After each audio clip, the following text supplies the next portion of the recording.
지난 시간에 예수님께서 70명의 제자들을 예수님이 가시고자 하는 예루살렘으로 보내셨다 했습니다. 그 예루살렘뿐만 아니라 오늘 말씀에 등장하는 벳세다 또는 고라신 또는 가버나움이라고 하는 동네까지 이들을 보내셨죠. 둘씩 보냈고요. 그들에게는 병자를 고치는 능력도, 그리고 하나님의 나라의 말씀을 전할 수 있도록 하셨습니다. 특별히 그들에게 이 지팡이도 가져가지 말고 돈도 가져가지 말고 옷이나 신발도 가져가지 말아야 한다 하셨어요. 또 길에서 사람을 만나거든 인사하지 말라. 이 말씀의 의미는 하나님만 의지하라는 것이고 사람을 의지하지 말라라고 하는 의미였다고 지난 시간에 말씀을 드렸어요. 과연 이 70인의 제자들은 무슨 생각을 했을까요? 기쁨으로 갔을까요? 아니면 두렵고 떨림으로 과연 우리가 감당할 수 있을까? 혹시 우리가 예수님에 대해 대적하는 자들로부터 죽거나 또는 어려움을 당하지 않을까? 라고 하는 이 걱정과 근심을 가지고 갔을까요? 오늘 말씀해 보면 그들이 돌아와서의 반응이 뜨거워요. 너무 기뻐하는 걸 보면 기대 이상의 특별히 지난 시간에 하나가 빠져 있었어요. 그게 뭐냐면 12명의 제자들에게 나가서 복음을 전하라 하실 때에는 세 가지가 처음부터 주어졌어요. 귀신을 쫓아내는 능력, 귀신을 쫓아내는 권세도, 그리고 병자를 고치는 능력도, 하나님의 나라를 전하는 선포하는 이 세 가지를 한꺼번에 주셨는데 70일을 보내실 때에는 이 귀신을 쫓아내는 거에 대한 언급이 없었단 말이에요. 그래서 언뜻 보면 그래도 12제자인데 좀 차이가 나지 않아? 차이가 나야 되지 않나? 그래도 대표적인 사도들, 나중에 사도들이 되는 12명의 제자니까 그들에게는 뭔가 다른 조금 더 좋다 그래야 되나요? 조금 더 강력한 이런 은혜가 그들에게 주어지고 70명은 이름도 밝히지 않았잖아요. 어느 집한지도 소개가 안 되어 있으니까 이들에게는 그냥 맛보기만 할 수 있도록 대충 그냥 그들에게 주신 것 정도로 오해할 수도 있었는데 오늘 돌아와서 그들이 너무 기뻐서 말을 합니다.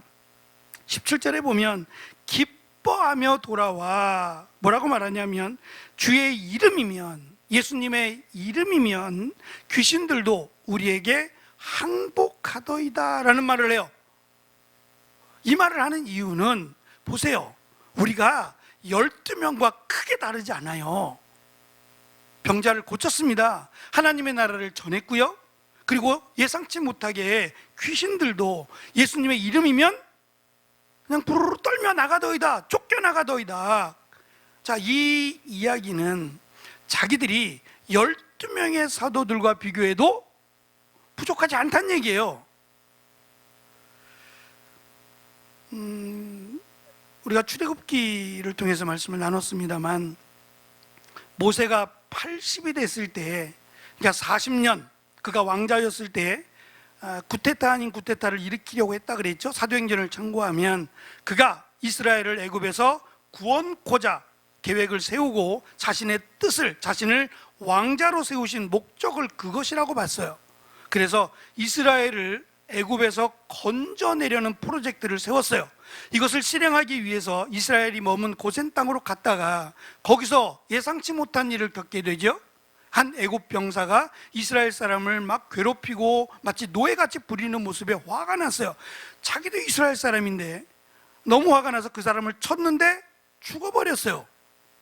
그 모래에 덮었는데 문제는 이 사람을 쳐서 죽인 이 일만이 아니라 이 이스라엘 사람이 모세가 계획한 이스라엘 백성들을 애굽에서 마치 구테타를 일으켜서 애굽에서 건져내려고 한다라고 하는 사실을 고발해버렸어요. 그러자 가뜩이나 눈에 가시와 같이 여겼던 모세인데, 왜냐하면 정통은 아니잖아요. 그렇죠? 양자로 받아들인 거니까 정통도 아닌 모세가 너무 뛰어나는 거예요. 그러니까 이스라엘 애굽 백성들도 마찬가지고 눈에 가시와는 같지만 그의 실력이나 배경을 보면 왕이 되기에 충분하다 그랬죠. 그랬던 같이 자랐던 바로 형제라고 여기는 바로가 이때가 기회다라고 하며 모세를 죽이려고 했고, 모세는 어쩔 수 없이 광야로 도망을 가야 됐어요. 그리고 40년이라는 시간이 흘렀어요. 나이가 80이 됐습니다. 그 80된 모세를 하나님이 찾아오셔서 말씀하시는 거예요. 애굽으로 가라. 애굽으로 가서 40년 전에 네가 계획했던 이스라엘을 애굽에서 건져내는 그 일을 지금 하라는 거예요. 그때 모세가 이렇게 말해요. 내가 몇 살인지 아십니까? 나이 80입니다. 내가 애굽으로 가면 바로가 나를 죽이려고 할 겁니다. 내가 가면 이스라엘 백성들이 나를 따르겠습니까? 그런데 왜 나를 보내려 하십니까? 라고 하며 나를 많이 강조해요. 내가 이렇게 강조해요. 틀린 말은 하나도 없어요. 그렇죠? 다 맞는 말이고 현실적인 말인데 뭐가 없냐? 믿음이 없어요. 하나님이 모세가 몇 살인지 모르실까요? 하나님이 모세가 가면 어떻게 될까를 모르시겠어요? 그래서 하나님 말씀합니다. 하나님이 내가 너를 보낸다고요. 그리고 내가 너와 함께 할 것이라고요. 그걸 믿고 가라는 거예요. 현실은 안 돼요. 모세가 하는 말이 맞지만 현실 그 너머에 하나님의 인도하심과 하나님의 능력과 역사가 있으니 그것을 믿으라는 거예요. 그것이 믿음이에요. 우리가 믿음을 달라고 많이 기도하잖아요. 하나님 믿음을 주세요, 믿음을 주세요라고 기도하면서 뭐에서 막히느냐 하면 현실에서 막혀요. 현실에 대한 두려움, 현실에 대한 염려가, 하나님은 이 믿음, 이 현실 너머에 계시거든요. 이제 꼭 그려하지 않았어요? 하나님의 말씀은 현실에서 멈춰 있지 않아요. 미래를 향해 나아가고 있는데 우리는 미래에 계신 하나님을 바라보는 게 아니라 현실에 잡혀 있어요. 틀린 말은 하나도 없어요. 믿음이 없다고요. 오늘 이 70명도 말해요. 뭐라고 말하냐면 우리가 라고 말을 해요. 자기들이 했다는 거예요. 그러면서 기뻐하는 것이고, 그러면서 12명의 사도보다 우리가 부족하지 않습니다 라고 하는 자부심과 스스로의 그 영광을 드러내죠. 그때 예수님이 말씀하십니다. 이렇게 한 것은, 너희들로 하여금 이렇게 하게 한 것은 내가 너희에게 뱀과 전갈을 밟으며 원수의 모든 능력을 제어할 권능을 주었기 때문이라는 거예요. 예수님이 주었기 때문이지 그들이 그것을 원래 가지고 있었거나 그들의 능력은 아니라는 거예요. 그러니 12 제자들을 꾸짖으셨던 것처럼 70인의 제자도 마찬가지예요. 능력은 하나님이 주시는 겁니다. 이 말은 우리가 늘 능력을 구해야 된다는 얘기예요. 하나님의 은혜를 구하고 능력을 구하는 자리에 있어야지, 마치 능력이 내 안에 있는 것처럼 착각을 해서 내 것인 양, 그럼 기도 안 하죠. 하나님께 나아가겠어요? 나에게 능력이 이렇게 있는데, 아니라는 거예요. 능력은 하나님이 우리에게 주시는 거예요. 하나님께 나와 은혜를 구하며 기도하는 자에게 하나님은 능력을 주신다는 거죠. 문제는 그 때가 언제냐는 거죠. 그래서 때로는 그 때가 내가 원하던 때가 아니어서 불평하기도 하고 좌절하기도 하는 거 아니에요? 우리가 하나님의 때를 어떻게 알 수 있느냐, 이 제자들로 하여금 그것을 가르치고자 이 말씀을, 그리고 12 제자와 70인의 제자들을 지금 보내고 계신 겁니다. 예수님께서 특별히 이들을 예루살렘으로 보내시면서 그 가는 여정에 벳세다라고 하는 작은 도시예요. 그리고 또 벳세다, 고라신, 가버나움이라고 하는 이 지역도 가게 하셨는데, 이 세 지역은 특별히 예수님께서 3년을 맞춰 가시면서 3년 동안, 공생의 기간 동안 가장 많은 기적을 행하고 가장 많은 말씀을 전했던 그런 지역들이에요. 왜냐? 지금 비교를 뭐라고 하냐면 소돔 고모라를 비교를 해요. 얼마나 죄악이 만연했어요? 하늘에까지 들릴 정도로 죄악이 만연했어요.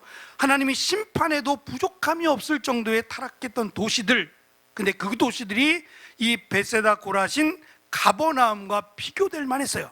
얼마나 타락하고 얼마나 우상을 많이 섬겼는지 예수님이 그곳에 더 안타까운 마음으로 기적을 행하시고 말씀을 전하셨어요.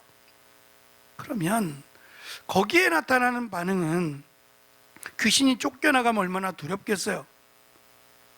그리고 병자가 그 자리에서 일어나면 얼마나 놀라운 능력이겠어요. 그리고 그 말씀의 권세가 그들에게 임했단 말이에요. 그러면 당연한 반응은 회개해야 됩니다. 우리가 잘못했다고 우상을 섬긴 것을, 죄악을 행한 것을 회개하고 엎드렸어야 돼요.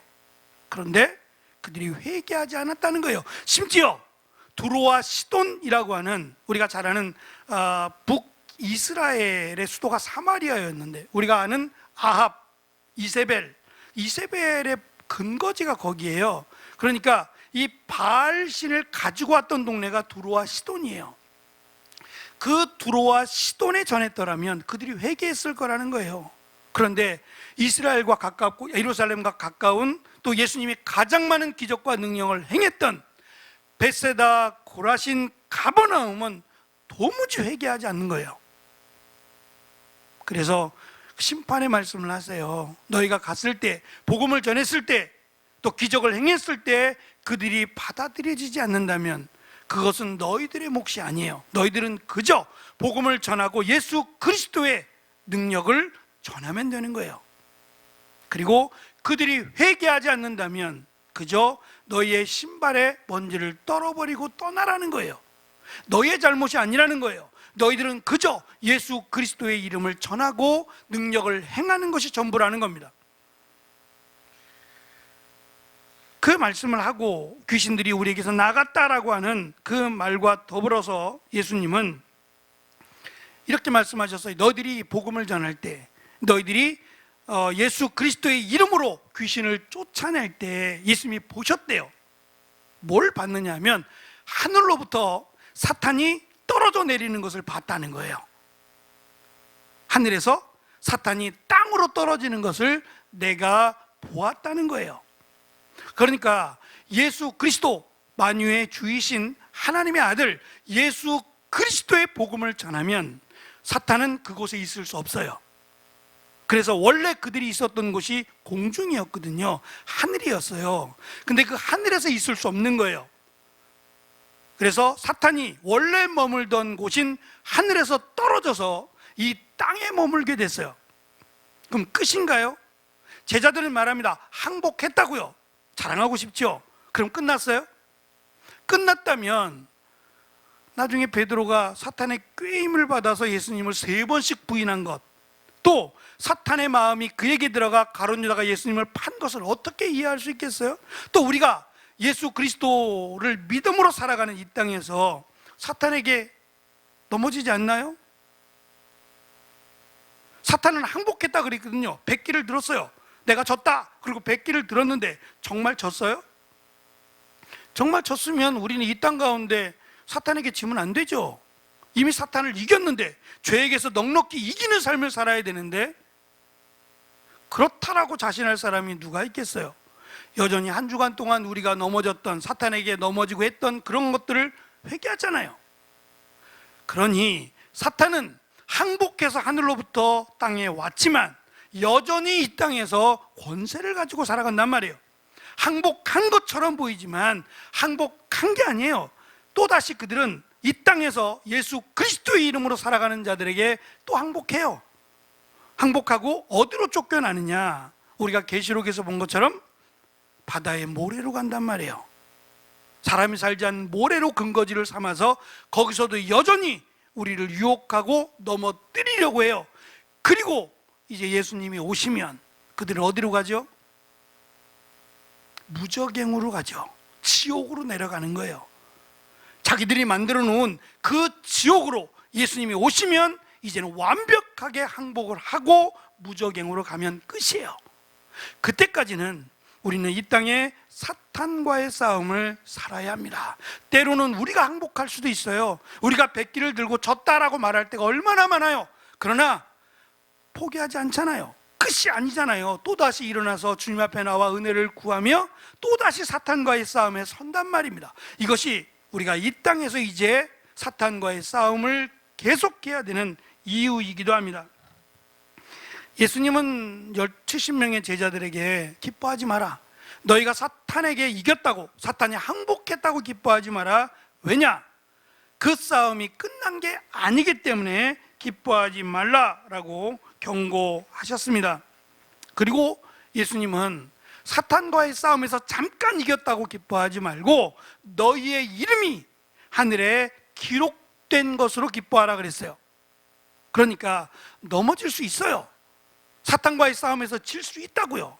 그러나 그것이 우리의 모든 것이 아니기에, 예수님을 믿는 믿음이 우리에게 비록 사탄과의 싸움에서 넘어지고 쓰러질지라도 우리는 하늘에 우리의 이름이 기록된 것으로, 예수 그리스도를 믿음으로 기뻐하라고 말씀하셨어요. 그것을 바라보고 우리의 이름이 지워지지 않기를, 하늘에 우리의 이름이 새겨진 것을 가지고 기뻐하라는 거예요. 그러니까 잠시 사탄에게 이긴 것, 그것으로 우쭐거리며 살지 말라는 거예요. 계속해서 사탄과 싸우며 살아갈 것을 지금 말씀하고 있는 겁니다. 제가 짧은 영상을 하나 준비를 해왔어요. 아마 이것부터 먼저 보시죠. 많이 보시던 거죠? 카카오톡에 있는 이모티콘 중에 하나인데요, 14년 된 이모티콘이에요.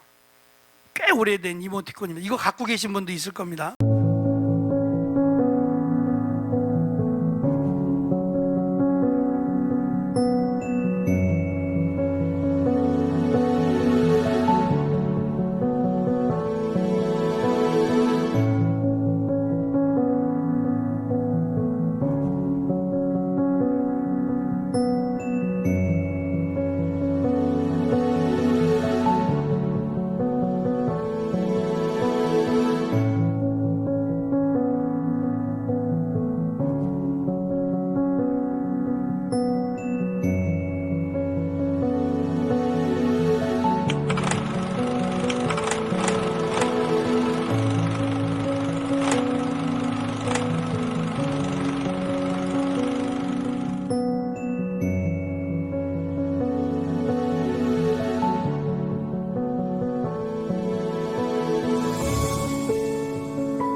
카카오톡에 있는 이모티콘입니다. 아마 갖고 계신 분도 있을 것 같은데, 이 이모티콘을 만든 사람이 구경선이라고 하는 작가예요.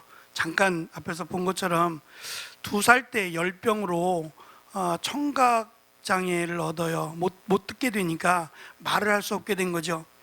어머니가 이 소리를 알게 하기 위해서 진동이라고 하는 이 소리의 진동으로 말을 가르치기 시작해요. 근데 그거로 사실은 그 엄마의 사랑으로 세상을 이겨나가기는 힘들죠. 그래서 고등학교를 자퇴합니다. 초등학교 때도 제대로 학교를 다니지 못했고요. 5번의 검정고시를 보고 합격을 해요. 근데 세상에 나가서 살기에는 너무 어렵다는 걸 느끼게 돼요. 그러다가 친구의 이 전도로 교회를 가게 돼요.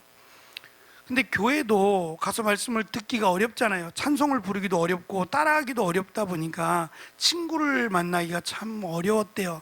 그러다가 수련회를 가게 되는데, 수련회 가서 여러 가지 순서들 가운데 기도하는 시간이 있었대요. 그래서 이렇게 찬양을 부르면서 기도를 하고 열심히 주변에서는 기도하는데 자기는 뭘 기도해야 될지 모르겠대요. 왜 저러는지 모르겠대요. 근데 이제 진행자가 지금까지 내가 살아온 삶을 한번 들여다보라고 하는 것을 이게 자막을 통해서 보게 됐어요. 그래서 자기도 자기가 지금까지 지나온 삶을 이렇게 눈을 감고 뒤돌아보는데 눈물만 나더래요. 이게 뭐야? 나는 왜 이렇게 살았지? 라고 하며 너무 속상해서 눈물만 흘렸대요. 근데 그 눈물 흘리는 그 과정 가운데 하나님의 그 섬세한 손길을 만났대요. 그러면서 이제 교회 생활을 시작하게 되는데, 교회 같이 생활하던 분 중에 한 분이 싸이월드라는 게 있었어요. 1910년도부터 2000년대부터 1910년도에 2000년부터 2009년까지 가장 활동적으로 사용되었던 SNS가 있어요. 지금도 있긴 한데 그렇게 별로 활동이 없는 싸이월드라는 게 있었어요. 여기 작가분 한 분이 카카오톡 이모티콘이 있어야 되니까 이모티콘을 좀 만들어 달라고, 네가 재능이 좀 있는 것 같다, 그림을 잘 그리니 이모티콘을 만들어 달라, 내 용돈을 줄게 라고 하면서 일을 시작하게 됐어요. 근데 이 싸이월드가 정보 유출 사건으로 말미암아 큰 파동을 겪으면서 직업을 잃어버리게 돼요. 그리고 또 한동안 막 방황을 하게 돼요. 2009년인데 방황을 하면서 나는 정말 쓸모없는 사람인가? 라고 회의하며 굉장히 어려움을 겪을 때 카카오톡이 시작이 돼요. 그게 1년 뒤인 2010년이에요. 1년 뒤에 카카오톡이 시작되면서 이제 자신에게 이제 구작가라는 이름이 붙여지고 카카오톡 이모티콘을 만들게 돼요. 그러면서 일약 스타가 됩니다. 2010년에 카카오톡이 시작되었고 2012년, 그러니까 카카오톡이 시작된 지 12년이 되었고요. 나름 카카오톡에서 유명한 작가가 되어 있습니다. 이 구작가라고 하는 지금 30대인데 구경선 작가의 자신의 그 간단한 고백인데요. 한번 보시죠. 들어 살아나 걸어나 그래 내 남편이라고 부르다. 네. 내 남편이라고 말하는 게 내가 스스로 내가 내 누나들 알아줄 때 나는 결혼을 못하겠네. 그래도 안 되려고 눈도 안 보이는 이런 사람을 누가 평생 함께하고 싶어할까. 나는 그걸 뒷담을 가듯 내 여자를 보내줬대. 오. 그런데 저는 하나님의 힘따라 그렇게 보내주길 하라고 그걸 뒷담을 들었다. 네. 아무도 없다. 오. 그래서 하나님한테 기도했다. 하나님 오늘 9월 13일이야. 근데 아무도 없냐? 그냥 일주일만 더 시간을 줄게. 하지만 내 너는 신나고 내 놈도 신나고 사나는 듯. 그러면 더 점점 세진다. 여자로서 자존감이 점점 열어가고 바닥까지 내려갔다. 너무 지쳤다. 너무 힘들었다. 방콕으로 도망을 쳤다. 방콕에서 유명한 대당에 갔다. 그 대당 다 돌아보고 돌아가는 길에 어떤 여자애가 눈에 들어왔다. 앞에는 빈 강동 누워있다. 그 여자애는 힘없이 하게 연줄 아는데 아무도 지지하고 보지도 않아. 저는 항상 그 여자애를 바라보면서 마음이 움직였다. 돌아가 타피를 빼고 노안의 빈 강동에 다 넣었다. 그랬더니 여자애가 놀라서 나를 봤다. 결국 그 여자애와 저는 다르게 없었던 거야. 그러니까 그 자리에서 특별히 뭘 하자도 그냥 흩어진다면 하나님이 생각지 못한 일을 보여줄 거라고 내게 보여준 것 같았어. 하나님이 저를 기다리고 계셨던 거야. 내가 기쁘게 선물을 받을 준비가 되어 있다 했던 거. 빨리 달라고 해도 그 준비가 안 되었을 때 받아도 감당하지 못할 수도 있다. 하나님은 그때가 빨리 오기를 기다려줬다. 그때가 오기까지 내가 힘들어하고 울고 상해할 때 하나님은 저보다 더 많이 상하고 아파하셨어요. 그럼에도 불구하고 저를 품어주고 따라주셨던 거예요. 구작가가 지금 고백한 하나님의 때는 언제나 하나님의 때예요. 내가 준비만 되면 하나님은 그때 하나님의 일을 하신다는 거예요. 언제나 하나님의 일을 하고 싶어 하시는데 내가 준비가 안 돼서 오히려 내가 받으면 감사하지 않을까 봐 하나님이 하셨다 하기 위해서 나를 준비시키시는 시간, 그것이 하나님의 때라고 말씀합니다. 예수님께서 70명의 제자 그리고 12명의 제자를 보내신 이유가 뭘까요? 그것을 통해서 하나님의 나라가 어떻게 만들어지는지를 보게 하기 위함이에요. 맛보기죠. 이제 본격적으로 예수님이 예루살렘에 들어가시고 십자가를 지시고 죽으시고 부활하시고 나면 이제는 제자들이 모든 인생을 바쳐서 이 일을 감당해야 돼요. 두려워하지 말고 놀라지 말라는 거예요. 연약했던 너희들을 붙들어 주시고 귀신에게 항복을 받아내게 하신 그 예수님의 능력이 앞으로도 함께 하시겠다라고 하는 것을 미리 보여주신 사건이다라는 생각이 듭니다. 오늘도 그렇고 우리는 기도합니다. 하나님이 나와 함께 해주시고 하나님이 우리의 기도를 들어 응답하시기를 기도합니다. 문제는 기도에 합당한 삶을 살아가는 거예요. 믿음에 합당한 삶을 살아간다면 하나님이 그때에 우리의 기도를 들으시고 분명히 우리를 인도해 주실 겁니다. 그 기도에, 그 믿음에 합당한 삶을 살아감으로 늘 사탄의 항복을 받아내는 귀한 우리가 되시기를 축원합니다. 기도하겠습니다.